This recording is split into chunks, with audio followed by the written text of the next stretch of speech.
Fengal తుఫాన్ ప్రభావం వల్ల తమిళనాడులో భారీ వర్షాలు కురుస్తున్నాయి. చెన్నైలోని పలు కాలనీలు జలదిగ్బంధంలో చిక్కుకున్నాయి. చెన్నైలో ఓ యువకుడు కరెంట్ షాక్తో మృతి చెందాడు. ఇక కుండపోత వానల వల్ల పలుచోట్ల రైల్వే ట్రాక్లపైకి వరద నీరు చేరింది. దీంతో ఎలక్ట్రిక్ రైళ్లు నిలిచిపోయాయి. మరోవైపు తుఫాన్ ప్రభావం వల్ల సముద్రం ఉగ్రరూపం దాల్చింది. అలలు ఉవ్వెత్తున ఎగిసిపడుతున్నాయి. దీంతో మెరీనా బీచ్ నిర్మానుష్యంగా మారింది.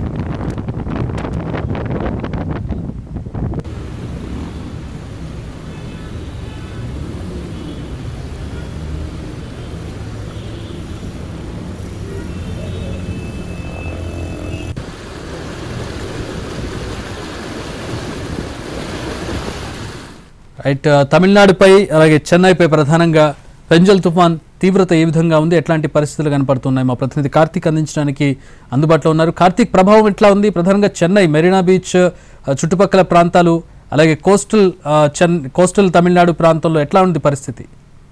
అంటే ఫెంగల్ తుఫాన్ ఎఫెక్ట్తో తమిళనాడు వ్యాప్తంగా కూడా తీవ్ర స్థాయిలో కనబడుతుందని చెప్పాలి. ఉదయం నుంచి కూడా ఏకతాటిగా భారీ వర్షాలు అనేది కూడా చెన్నై సహా 11 జిల్లాల్లో నమోదవుతుందని చెప్పుకోవచ్చు. ముఖ్యంగా చెన్నై, కన్యాకుమారి, తిరువల్లూరు డిస్టిక్ల్లో అత్యధికంగా వర్షపాతం అనేది నమోదవుతుంది.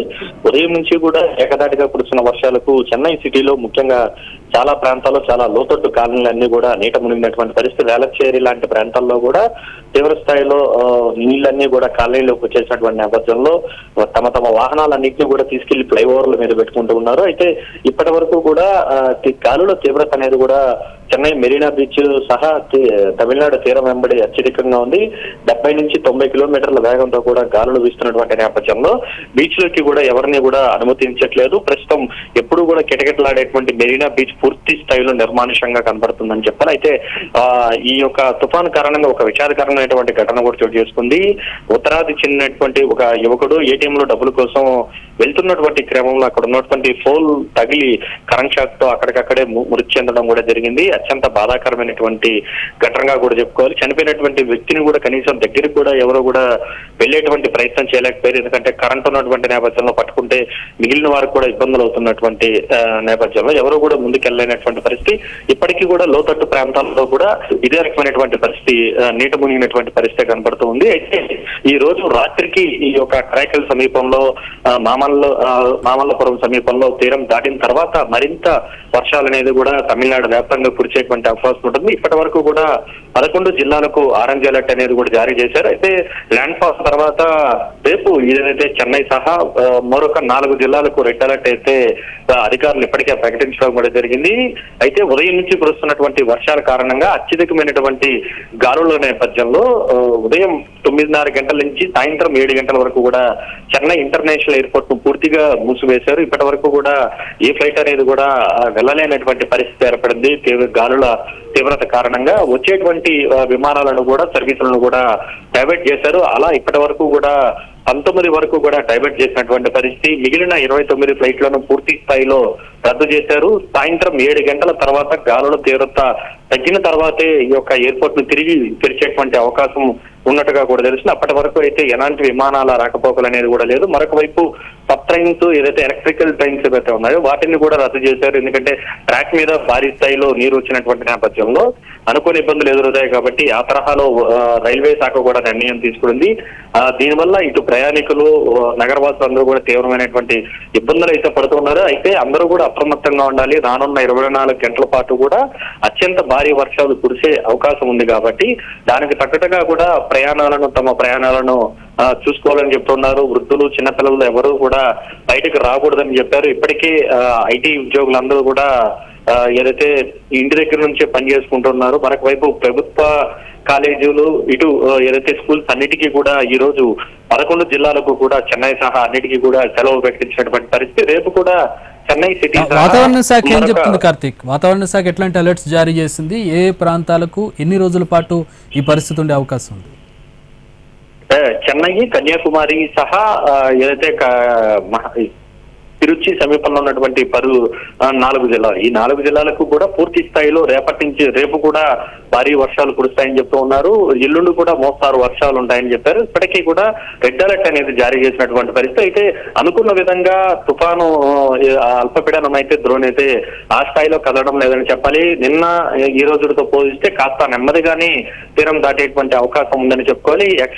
సాధారణంగా అయితే ఈ రోజు సాయంత్రానికి తీరం దాటాల్సినటువంటి పరిస్థితి ఉన్నప్పటికీ కూడా ఫెంగల్ తుఫాన్ దిశ మార్చుకుని వెళ్లడం కారణంగా ఈ రోజు అర్ధరాత్రికి తీరం దాటేటువంటి అవకాశం ఉందని చెప్పి ఇప్పటికే చెన్నై వాతావరణ శాఖ కూడా చెప్పడం కూడా జరిగింది.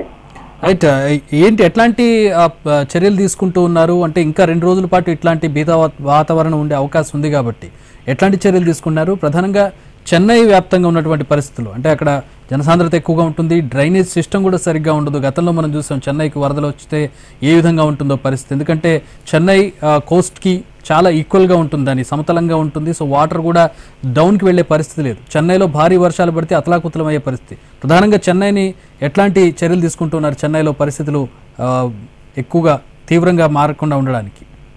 అంటే ఇప్పటికే అయితే గత నెలలో కురిసినటువంటి అల్పపీడనం ప్రభావంతోనే భారీ స్థాయిలో చెన్నై సిటీ వ్యాప్తంగా ఉన్నటువంటి చెరువులన్నీ కూడా పూర్తి స్థాయిలో నిండడం కూడా జరిగింది. రిజర్వాయర్లు కూడా నిండుకుండా తయారైనటువంటి పరిస్థితి.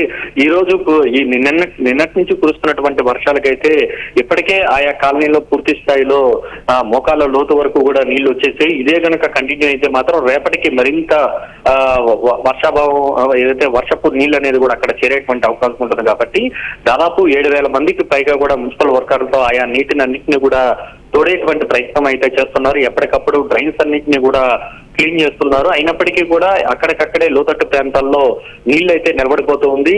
ముందు జాగ్రత్త చర్యలుగా ఇప్పటికే స్కూల్స్, కాలేజీలకు రేపు కూడా సెలవులు ప్రకటించడం జరిగింది. ఐటీ ఉద్యోగులందరూ కూడా ఇంటి వద్దే పనిచేసుకోవాలంటూ కూడా ఆదేశాలు జారీ చేశారు. ముఖ్యంగా వేలచేరి లాంటి ప్రాంతాల్లో సాధారణ వర్షం పడితేనే అక్కడ నీటి మునిగిపోతూ ఉంటుంది. అలాంటి ప్రదేశాల్లో అయితే మరింత ఎక్కువగా కూడా ఫోకస్ చేశారు. ఇప్పటికే మంత్రి వేలుతో పాటు డిప్యూటీ సీఎం గా ఉన్నటువంటి ఉదయనిధి స్టాలిన్ కూడా మొత్తం పూర్తి స్థాయిలో ఏదైతే వరద నీటి ప్రవాహ ప్రాంతాల్లోనే పర్యటిస్తూ ఉన్నారు. ఆయా ప్రాంతాల్లో సురక్షితమైనటువంటి ప్రాంతాలకు, లోతట్టు ప్రాంతాల వారిని తరలించడమే కాకుండా వారందరికీ కూడా ఆహార పదార్థాలు అన్నింటినీ కూడా అందిస్తున్నారు నిరంతరాయంగా. అయితే విద్యుత్ శాఖ మాత్రం నిర్లక్ష్యం అయితే చాలా కుట్టించినట్టుగా కనబడుతుంది. అక్కడ దానివల్లే ఒకరు ప్రాణాలు కోల్పోయారు. చాలా ప్రాంతాల్లో విద్యుత్ సరఫరా అనేది పూర్తి స్థాయిలో నిలవకపోవడం కారణంగా సరైన టైంలో పెద్ద ఎత్తున కరెంట్ షాక్ చాలా మంది గురవుతున్నారనేటువంటి మాటలు అయితే, విమర్శలు అయితే పెద్ద ఎత్తున వస్తున్నాయి.